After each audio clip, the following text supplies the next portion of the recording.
बहुभाषी विभिन्नता से संपन्न देश है और यहाँ अनेक भाषाएं और बोलियां बोली जाती है। लोक भाषा और लोक संस्कृति के ज्ञान के भंडार को सरकारी स्तर पर संरक्षण किया जाना चाहिए, नहीं तो यह ज्ञान गंगा समाप्ति के कगार पर तेजी से बढ़ती चली जा रही है।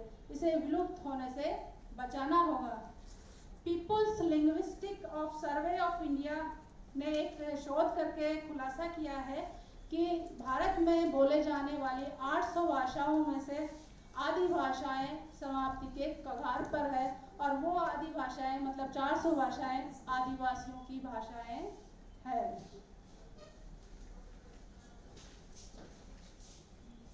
तो अपनी भाषा में शिक्षा नहीं मिलना उचित होगा कि 22 आधिकारिक भाषाओं के साथ साथ इन बच्चों को लोक भाषाओं की शिक्षा की व्यवस्था भी उपलब्ध करवाई जाए। यह बहुत बड़ी चुनौती है कि भारत की आदिवासी लोक भाषाएं नहीं वरन दुनिया के अन्य देशों में भी आदिवासी भाषाएं विलुप्ति के कगार पर धकेली जा रही है।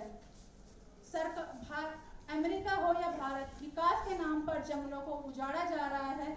आदिवासियों का जीवन अपने मूल स्थानों से पलायन के लिए मजबूर है।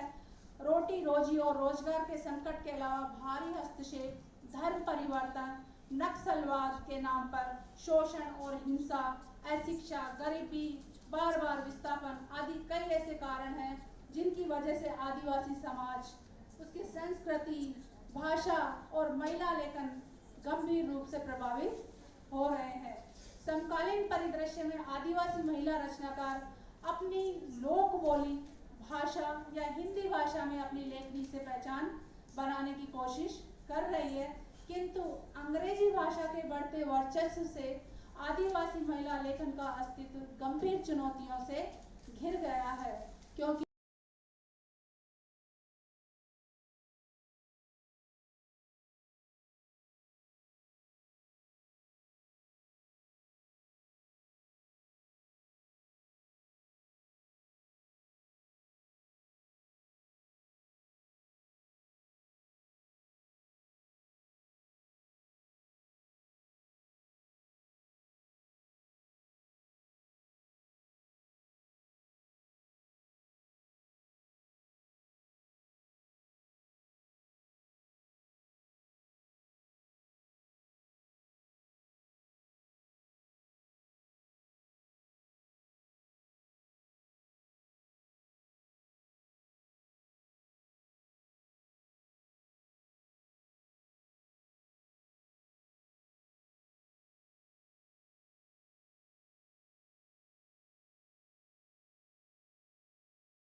लेकिन देशज भाषाओं की उपस्थिति से समृद्ध परंपरा से प्रभावित है।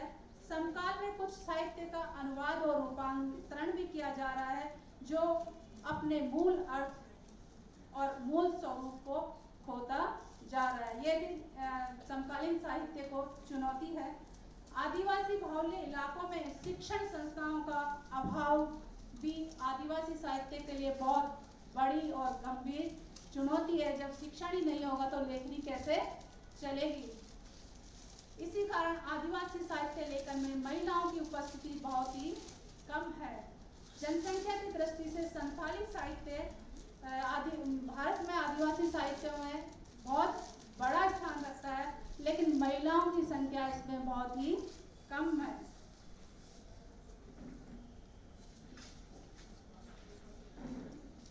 इसका सबसे बड़ा कारण है शिक्षा के ज्ञान से वंचित होना।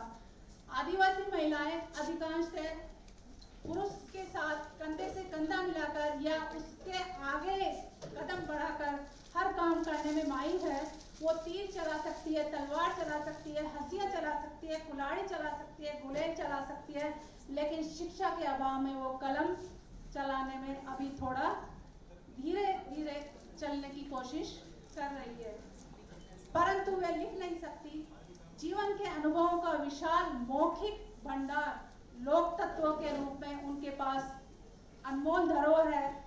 गीत है उनके पास, लोकगीत है, परंपराएं हैं, तीज है, त्योहार है, पर्व है, संस्कार है, लोकोक्ति, मुहावरे, पहेलियां, गालियां, खेती और किसानी के बहुत गूढ़ गुण है और आयुर्वेद की दवाओं की गहरी जानकारियां हैं उनके पास, जो लोक साहित्य और संपूर्ण मानवीयता के लिए एक अनुपम भंडार है।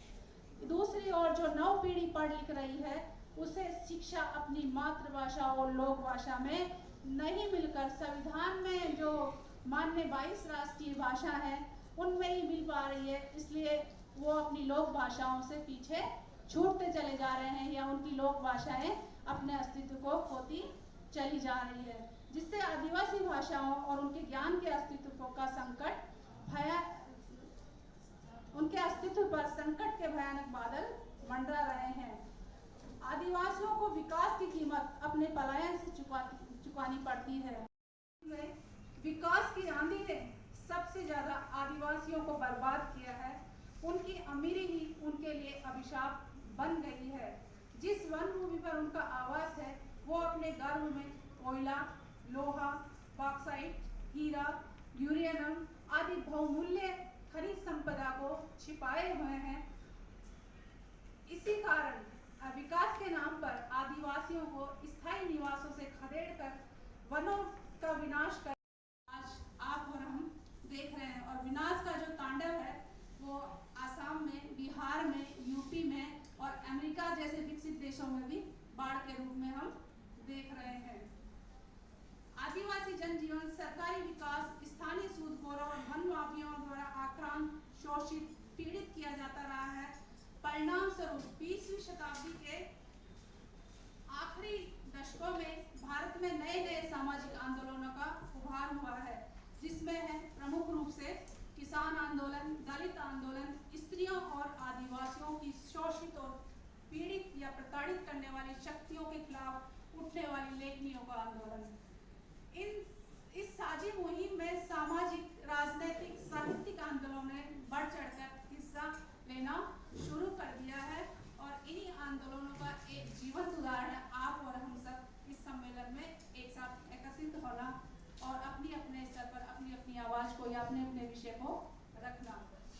हिंदी की प्रमुख पत्रिकाओं ने आदिवासी लेखन को या उससे संबंधित मुद्दों को छापने में उतनी रुचि नहीं दिखाई। इसीलिए प्रारंभिक आदिवासी साहित्य के साक्ष्य हमें अभी तक पूर्ण रूप से प्राप्त नहीं हुए हैं। समकालीन परिदृश्य में आदिवासी विमर्श और लेखनी की बढ़ती हुई स्वीकारोक्ति और साथ साथ इन पत्रिकाओं में आदिवासी महिला लेखन को जगह अब थोड़ी थोड़ी मिलने लगी है। आदिवासी महिला लेखन विविधताओं से भरा हुआ है। आदिवासियों का कोई एक विषय नहीं है, वो हर विषय पर लिख सकते हैं और लिख रहे हैं और उन सभी विषयों का मूल उद्देश्य पूरी मानवीयता को लेकर है, पूरे जनजीवन को लेकर है, पूरे पर्यावरण को लेकर है, जो एक साझी विरासत है हम सब की। मौखिक साहित्य की समृद्ध परंपरा का लाभ आज आदिवासी रचनाकारों और पाठकों के साथ साथ संपूर्ण समाज को मिलने लगा है। महिला लेखिकाओं ने आदिवासी अस्मिता और अस्तित्व के संघर्ष को कविता और कहानियों में विशेष रूप से रचना शुरू कर दिया है। प्रथम आदिवासी लेखिका एलिस एका इसका जीवन उदाहरण है। 50 के दशक में कहानियों के माध्यम से समकालीन परिदृश्य को अंकित करने वाली एलिस एका को आज हम उनकी जन्मशती के अवसर पर नमन और आभार व्यक्त करते हैं कि उन्होंने एक रोशनी दी है या एक मिसाल पेश की है, ताकि हम उसके सानिध्य में चलकर हम उस रोशनी को बढ़ाने का प्रयास करें। उनके साहित्य में बताया गया है कि जल, जंगल, जमीन और संघर्ष के साथ स्वप्रेम को परित्याग करके या स्वप्रेम का बलिदान करके देश प्रेम, मानवीयता, सहृदयता, सह-अस्तित्व, सामूहिकता और सामाजिक न्याय को उन्होंने अपनी लेखन की आत्मा की आधार भूमि स्वीकार किया है। आदिवासी लेखन समूह आधारित है, व्यक्ति आधारित नहीं है। आदिवासी लेखन समूह आधारित है। आप चाहे कविता ले लीजिए, कहानियाँ ले लीजिए, या शोध आलेख ले लीजिए, या उपन्यास ले लीजिए, वो संपूर्णता को साथ में लेकर चलते हैं। जल जंगल जमीन और अपने अस्तित्व के साथ साथ लोक परंपरा, संस्कृति, इतिहास से लेकर समकालीन समाज की विडंबनाओं के प्रतिरोध में सब कुछ सामूहिक है। आदिवासी महिला रचनाकारों का लेखन लोक बोलियों और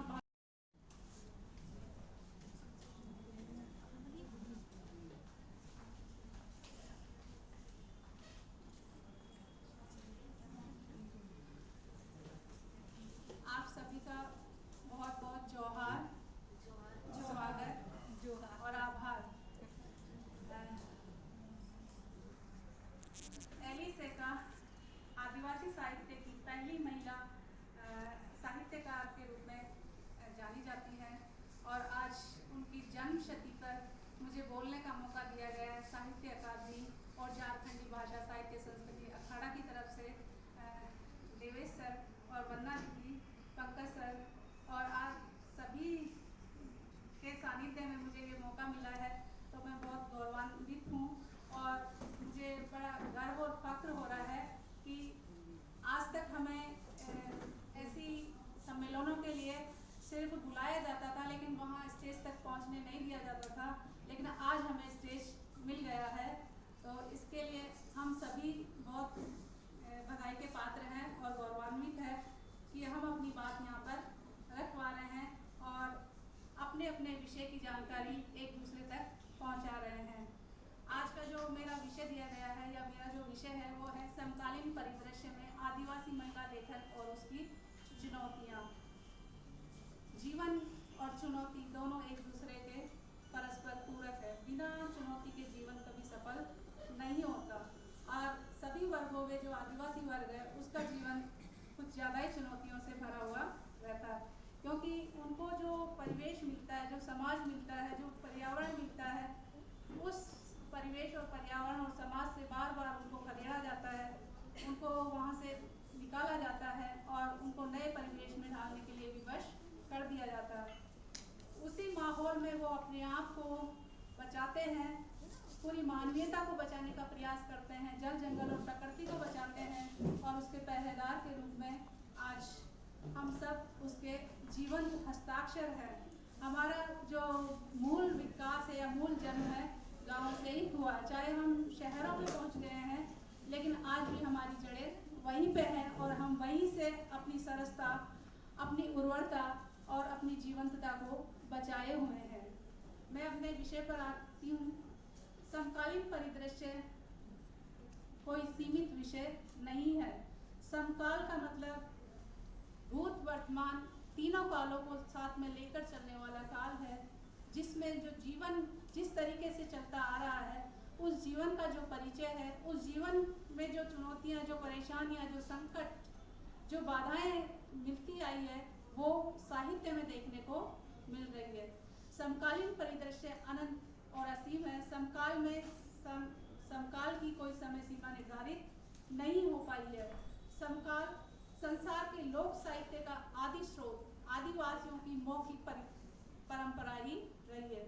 आप सभी जानते हैं कि हमारा या समाज के सभी वर्गों का विकास एक आदिम युग से हुआ है और आदिम युग से आज विकसित होकर हम आधुनिक युग तक आ पाए, लेकिन ये बड़ी विडंबना है।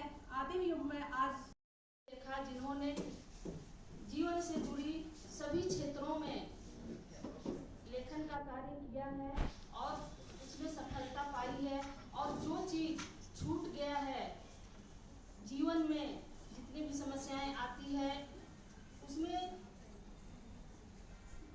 जो भी लेखन का कार्य है उसमें जो भी छूट गया है वैसी चीजों को भी सामने लाने के लिए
बसंती नाच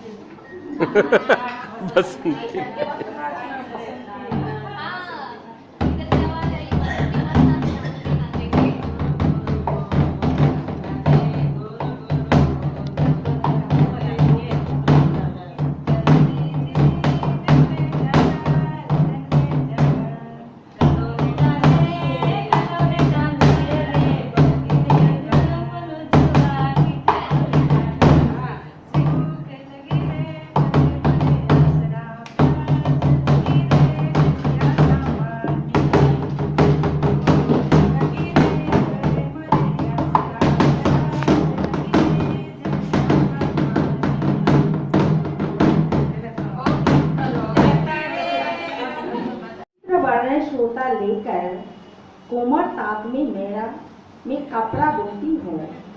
मेरी आंचल के नक्शे में प्रेम की बात करती है। फिर कभी कभी अभिमान की बात नक्शा में आते हैं। ऐसी जब जो मन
अगर इतनी साफ है तुम्हारी दृष्टि तो फिर क्यों नहीं दिखाई देती तुम्हें मेरे माथे की लकीरें जो हो रही है दिन में दिन मेरी 2 वक्त का खाना पकाने की चिंता में क्यों नहीं दिखाई देता तुम्हें मेरे हृदय का धैर्य जिसमें तकलीफों के बावजूद भी गुनगुनाता रहता है मन खुशी के लिए क्यों नहीं दिखाई देते तुम्हें मेरे हाथों की छाले जो पड़ गए हैं सांसा के भट्टे पर ईट पाट से काटते तुम्हें दिखाई नहीं देती मेरे पैरों की दवाई भी और ना ही दिखाई दिया तुम्हें मेरे पैर का वो घाव जो पड़ गया है जहरीली झाड़ी का कांटा लग जाने से जब भाग रही थी जंगल में किसी भेड़िए से खुद को बचाने के लिए इसलिए हे महान कवियों अगर इतना ही चाहते हो तो मुझ पर कविता है करने चक्कर लिखना चाहते हो मेरे सौंदर्य का वर्णन तो लिखो। मेरे माथे की लकीरों से लेकर मेरे पैरों की बुराइयों तक का सौंदर्य। तब आएगी मुझे राजकुमारी कविता और शायद तब होगी तुम्हारी कविता पूर्ण।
बसंती